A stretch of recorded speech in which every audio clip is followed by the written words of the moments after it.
All right, in this video we're going to look at problem 3 from the first quiz. Here it's much like problem 2. We have an initial value problem and we're going to try to find a particular solution given a general solution. There was a typo on the quiz in that I left out, right? This is supposed to be y of t equals. Unlike problem 2 though, this is a second order differential equation. Problem 2 had first order differential equation. So that means this problem will have just a little more to it, but not a ton. So we're given a differential equation as well as a general solution, and you'll notice that there are two unknown constants of integration. And so in order to find two constants, we're going to need two data points, and thankfully we were given two data points. All right, so let's plug the first one in.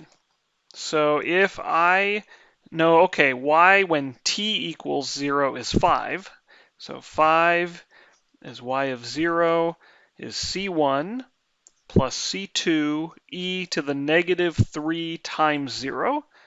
And of course, this is, again, e to the 0, which is 1.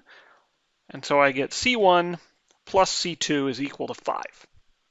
Now, unfortunately, I can't determine what C1 is or what C2 is because there's a lot of options, right? C1 could be 1 and C2 could be 4, right? Or C1 could be 6 and C2 could be negative 1. Okay, well, let's try to use the second data point. The second data point, though, refers to the derivative of y, not y. All right, so we're going to have to work out what y prime is.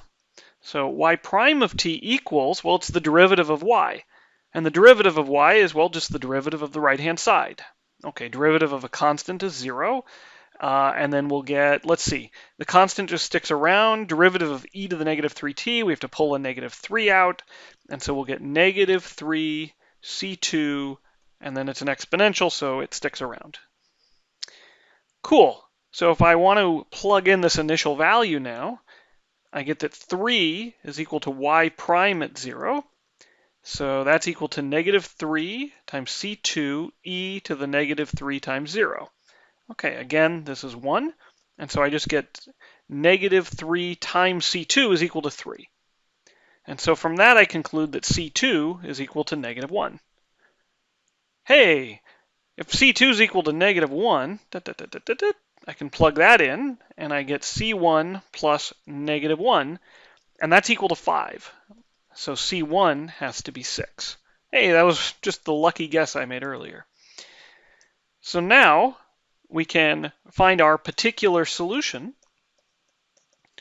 Y of t will equal, all right, C1 we established was 6 plus, okay, C2 is negative 1, so actually I can turn this into a minus, e to the negative 3t.